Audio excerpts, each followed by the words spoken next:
नमस्कार बच्चों, कैसे हैं आप सभी। ग्रुप डी 2025 के फॉर्म भरना शुरू हो चुके हैं और फॉर्म भरते समय जो सबसे बड़ी दिक्कत आपको आती है वो होती है जोन को सेलेक्ट करने में, कि अपना जोन कौन सा भर रहे होंगे, कहाँ पर कैसा काम करना होता है, पोस्ट प्रेफरेंस हमें कैसा देना होगा। और एक और बड़ी समस्या होता है कि फीमेल कैटेगरी के लिए हम कौन सा पोस्ट अपने प्रायोरिटी पर दें। और इन सभी चीज़ों को जब कोई सिलेक्टेड व्यक्ति आपके सामने बता रहे होते हैं तो बड़ा आसान हो जाता है चीज़ों को समझने में। इसीलिए अब आपके सामने जो इंटरव्यू देखने को मिलने वाला है दिनेश जी का, हृदय का और साथ ही साथ चेतन का, जिसमें आप इस बात को समझ पाएंगे कि कौन सी पोस्ट सबसे बेहतर होती है, किस पोस्ट पे काम क्या होता है, और अपने हिसाब से आप समझ पाएंगे कि मुझे पोस्ट प्रेफरेंस कौन सी चुननी चाहिए। तो इस पूरे इंटरव्यू को आप जरूर देखिएगा ताकि इन सभी बातों को आप बेहतर तरीके से समझ पाइए। धन्यवाद, शुक्रिया।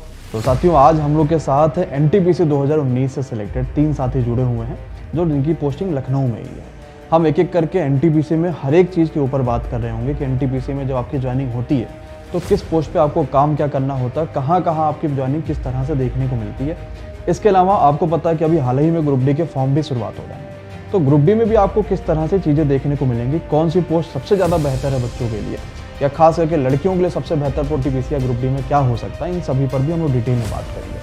तो एक एक करके आपको सभी से मिलाते हैं। तो हमारे साथ सबसे पहले हैं हृदय, जिनकी ज्वाइनिंग एनटीपीसी 2019 वाले से हुई है, लखनऊ में अभी ये पोस्टेड है। तो हृदय, आपका जो है वो पोस्टिंग किस पोस्ट पर है? मैं सर यहाँ पे लेवल 2 वाली पोस्ट पे हूँ। लेवल 2 पर है, स्टोर में? हाँ, स्टोर डिपार्टमेंट है मेरा। और मेरा काम है उसमें जैसे कोई भी लेटर टाइपिंग होती है, मिनिस्ट्रियल स्टाफ संबंधित जो भी ट्रांसफ़र से संबंधित जो भी कार्य हैं, वो जैसे हमारे जो अधिकारी हमें ऑर्डर देते हैं उस हिसाब से हम टाइप वगैरह करके उनके लिए अवेलेबल कर देते हैं। अब हमारे साथ जुड़े हैं दिनेश कुमार जी, और दिनेश जो है ये भी एनटीपीसी 2019 से सिलेक्टेड है। लखनऊ में इनको जो है पोस्टिंग मिली हुई है। दिनेश से जानेंगे सबसे पहले तो पोस्टिंग लखनऊ में किस पोस्ट पर है ये, और ज्वाइनिंग करे हुए लगभग कितना समय होगा दिनेश? नमस्कार साथियों, मेरा नाम दिनेश कुमार है। मैं आरआरबी एनटीपीसी 2019 वाली भर्ती से सिलेक्ट होकर आया हूँ और अभी कलर कम टाइपिस्ट जो मिनिस्ट्रियल स्टाफ होता है रेलवे का, रेलवे मंत्रालय का, उसमें चारबाग जो वर्कशॉप है उसमें मैं कार्यरत हूँ। तो इसी के साथ हमारे साथ जुड़े हैं चेतन, जिनकी भी ज्वाइनिंग एनटीपीसी 2019 वाली भर्ती से और अभी ये लखनऊ में पोस्ट है। चेतन से जानेंगे किस पोस्ट पर अभी इनकी ज्वाइनिंग है और साथ ही साथ काम क्या होता है इस पोस्ट। नमस्कार दोस्तों, मैं जूनियर क्लर्क में स्टोर डिपार्टमेंट में लखनऊ में कार्यरत हूँ। जो इसमें स्टोर डिपार्टमेंट आपका और आपका सेम ही है? सेम ही है, ठीक है। तो काम भी पूरी तरीके से लगभग सेम ही है कि अलग कुछ है? लगभग सर इसमें पोस्ट अलग, मतलब होता जूनियर क्लर्क ही है। काम जैसे मैं अगर डिपो के अंदर बोलेंगे तो मेरा काम लेजर कीपर का है, उनका काम कॉन्फिडेंशियल है। तो मेरा काम जैसे लोगों को कोई मटेरियल चाहिए तो उसका स्टोर का काम हमारा मेन रहता है। कोई भी मटेरियल होता है रेलवे का, उसका स्टोर कीपिंग का काम रहता है। तो अगर जो भी कोई डिमांड जनरेट करनी होती है, मटेरियल प्रिक्योरमेंट का काम होता है, मटेरियल प्रिक्योर करना है, तो उसको हम 3 महीने 4 महीने या 2 महीने पहले आइटम मंगवा के रखते हैं। तो उसमें डिमांड जनरेट करने का काम मेरा रहता है। जो न्यू स्टूडेंट है उनके मन में रहता है कि मैं उत्तराखंड से हूँ तो मैं कौन से जोन से करूँ। आप ये मत देखो कौन से जोन से करो। रेलवे में आरआरबी और आरआरसी होती है, 21 आरआरबी है, 17 आरआरसी है। तो उस हिसाब से फॉर्म में अप्लाई होते हैं और ये एक ओवरऑल इंडिया की गवर्नमेंट जॉब होती है। क्योंकि काफ़ी लोग होते हैं ना कि जैसे कोई जयपुर से है, या तो वो बोलता है मैं जयपुर से भरूंगा। जयपुर से नहीं, वो एक अजमेर डिवीज़न हो गया, जोन हो गया, जोन आरआरबी जो वो जोन अजमेर हो गया। तो उसमें अलग अलग डिवीज़न होते हैं, तो फिर उसके डिवीज़नों के हिसाब से नौकरी दी जाती है। लेकिन मैं एक ही बात बोलूँगा, क्योंकि होता क्या है, राजस्थान के लोग तो फॉर्म भरेंगे यूपी में, यूपी वाले भरेंगे राजस्थान से, मतलब अजमेर के जोन से, और वो राजस्थान वाले भरेंगे इलाहाबाद से, गोरखपुर से। तो ये एक वो हो जाता है कि फिर वो बाद में म्यूचुअल ट्रांसफ़र करवाते रहते हैं, है ना। तो इसलिए समस्या का समाधान तो यही है कि जितना हो सके, मतलब अगर आप ये चाहते हो कि घर वालों के साथ रहना है, अच्छे से नौकरी करनी है, बिल्कुल माइंड फ्रेश के साथ, तो जितना नज़दीक हो उतना नज़दीक आपको फॉर्म अप्लाई करना चाहिए। क्योंकि जैसे आप लोग अभी साउथ में, जैसे आप यूपी के हो, बिहार से हो, राजस्थान से हो, एमपी से हो, आपने फॉर्म अप्लाई कर दिया चेन्नई से कर दिया, तमिलनाडु के उधर साउथ जोन से कर दिया, किसी से भी। फिर जब आपकी नौकरी, आप क्योंकि पहले जुनून होता है कैसे भी करो बस नौकरी मिल जाए, लेकिन फिर जब नौकरी मिल जाती है ना, तो फिर अपन एक ही चीज़ सोचते हैं, काश में पास में फॉर्म में अप्लाई कर देता तो वहाँ पे। और सबसे बड़ी समस्या, उनके मार्क्स भी अच्छे होते हैं, उनका जो इलाहाबाद जोन था, पटना जोन था उनकी कट ऑफ उनसे भी क्लियर रहती है, लेकिन फिर वो बाद में पश्चाताप होता है उनको, काश हम पास से कर देते, आज इतनी दूर नौकरी 36 घंटे आने में लगते हैं। मतलब ये है कि जब आप फॉर्म भरिए ग्रुप डी का तो ये जरूर देखिए कि हमारे आसपास या हमारे जोन में वैकेंसी क्या, ऐसा तो नहीं है कि बहुत ज़्यादा अगर डिफरेंस नहीं आया तो अपने आस ही पास भरिए, ताकि जब नौकरी लगे तो आपके लिए वहाँ पर चीज़ें आसान हो। कि आप घर के आसपास रहेंगे तो अलग भौकाल भी रहता है कि भाई चलो घर के आसपास नौकरी है, आ जा रहे हैं, कम से कम घर वाले लोग जानते हैं कि हाँ चलो ठीक है सब। लेकिन सर इसमें म्यूचुअल ट्रांसफर इजीली हो जाता है, अगर कोई बंदा पास में मिल रहा है तो म्यूचुअल ट्रांसफर होने में 3-4 महीने में हो जाएगा। जैसे इसमें आपको मतलब अगर अपने स्टेट में भी ना देखो तो उन्हीं स्टेट में देखो जो अपने स्टेट के टच में है। जैसे आप यूपी से हो तो जैसे आपने राजस्थान वाले से भर दिया, इधर दिल्ली टाइप से भर दिया, इधर जो भी अपने अपने नजदीक है ना स्टेट, उनमें से भर सकते हो। गोरखपुर, ये सब चीज़ें कहीं आस पास भरना। क्या जैसे आप कहाँ के रहने वाला, नौकरी अभी आपकी राजस्थान के हैं सर। राजस्थान के, और लखनऊ में आपके पास नौकरी है। राजस्थान से लगभग कितने किलोमीटर है लखनऊ अपना? 513 किलोमीटर है सर। अच्छा, तो ये कोई समस्या ऐसा लगता है कि यार घर काफ़ी दूर हो रहा है या आने जाने में समस्या? काश कि अजमेर में हो गया होता, आरआरबी अजमेर से होते। अभी तो सर ये थोड़ा सा यातायात के साधनों से हमें थोड़ी सुविधा है, अपनी रेलवे के माध्यम से ही। ट्रेन का हमारा एक वो शेड्यूल है थोड़ा कि नाइट वाली शिफ्ट है, चले जाते हैं और आ जाते हैं। तो वैसे मतलब थोड़ा सा हमें ऐसा महसूस नहीं होता। फिर भी जैसे दूरी होती है तो उसमें कई दिक्कत रहती है। जैसे इमरजेंसी में कभी दिक्कत आ गई, घर पे कभी ज़रूरत पड़ गई तो उसमें काफ़ी परेशानियों का सामना करना पड़ता है ये चीज़। मतलब फिर भी आदमी 500-600 किलोमीटर तक बियर कर सकता है। हाँ ये समस्या नहीं है। सबसे ज़्यादा बच्चा ये पूछता है कि सबसे अच्छी पोस्ट ग्रुप डी की कौन सी है, और उसके बाद फिर हम बात करेंगे कि अगर लड़कियां फॉर्म भरती हैं ग्रुप डी का तो उनके लिए सबसे बेहतर पोस्ट कौन सा है। तो अगर ग्रुप डी में अभी क्या लगता है कि सबसे बेहतर पोस्ट सभी के लिए नॉर्मल, अगर आगे हमें प्रेफरेंस भरना तो क्या होना जैसे चाहिए? उसमें अगर आप 2-3 चीज देखने को मिलेगी कि बेहतर आप किस तरीके से देख रहे हो, एक सैलरी में बेहतर देख रहे हो या सुकून की नौकरी में बेहतर देख रहे हो। अगर आप बेहतर देख रहे हो कि सैलरी के हिसाब में बेहतर नौकरी कौन सी है, तो सैलरी के हिसाब में जो ट्रैक मशीन होती है ना वह बेस्ट जॉब है, क्योंकि उसमें 30 दिनों में 21 दिनों तक आपको रेगुलर ड्यूटी करना होता है और फिर 7 दिन तक आपकी लगातार छुट्टी रहती है और 21 दिन का उसमें अलग टीए बनता है और आपकी अलग सैलरी बनती है। तो आपको इजीली 40 से 45 हज़ार रुपये इसमें बन जाते हैं। मतलब ट्रैक मशीन में ट्रैक मशीन दो अलग अलग नौकर है, ट्रैक मेंटेनर अलग है, ट्रैक मेंटेनर तो ट्रैक वो मशीन तो अलग है। वो ट्रैक मेंटेनर हो गया ना, वो तो ट्रैक पे काम करने वाला होते हैं। ट्रैक मशीन ये भी ट्रैक पे काम करते हैं, लेकिन ये परमानेंट ट्रैक पे नहीं रहते। जैसे कोई समस्या आ गई रेलवे में, कहीं पे कोई बीच में कोई फॉल्ट हो गया, कुछ भी कैसा भी काम हो गया, पटरी पे कुछ दिक्कत आ गई, तो इनको एक जैसे वो रोज चलने का फिरने का काम है। आप अक्सर देखते रहते होंगे कि जो बस के जैसा 2-3 डिब्बा रहता है, तो उसमें चलते रहते हैं इधर उधर। ये ट्रैक मशीन का हो गया। ये हो गया सैलरी वाइज।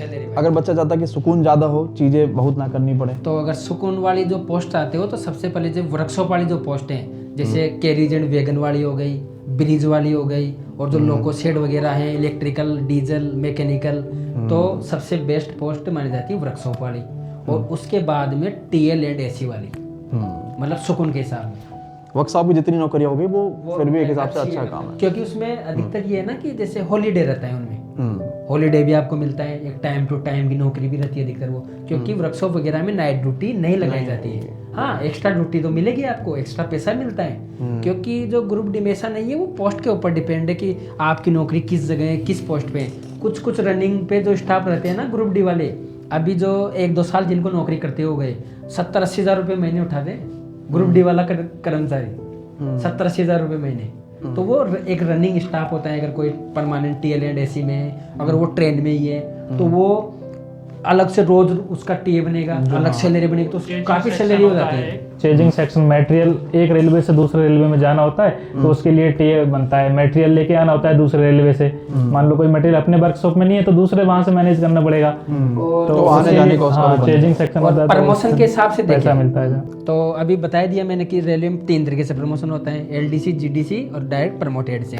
तो जो वर्कशॉप वाले कैंडिडेट है उनका भी अच्छे से प्रमोशन हो जाता है। सबसे कम प्रमोशन होता है ट्रैकमैन का, जो ट्रैक मेंटेनर होते हैं उनका जीडीसी से प्रमोशन होता है, एलडीसी से नहीं होता है वो, है ना। तो फिलहाल मांगे चल रही है अभी कि एलडीसी से भी उनका प्रमोशन हो, लेकिन जो पॉइंट्समैन की जो पोस्ट है उसमें सबसे अच्छा प्रमोशन का ये है कि जैसे आपको 2 साल हो जाएंगे और ये एक ऑपरेटिंग डिपार्टमेंट की वैकेंसी होती है, पोस्ट होती है मतलब, तो इसमें आप स्टेशन मास्टर बन सकते हो, टीटी बन सकते हो, ट्रेन मैनेजर बनने का ये बिना किसी पेपर के हम प्रमोट होते जा सकते नहीं हैं। नहीं, पेपर तो देना होगा, पेपर देना होगा। हाँ, लेकिन इजीली एलडीसी की एग्जाम निकलती है, जो मतलब एलडीसी निकलेगी तो उसके डिवीजन के कैंडिडेट होते हैं, तो काफ़ी कम लोग होते हैं उसमें।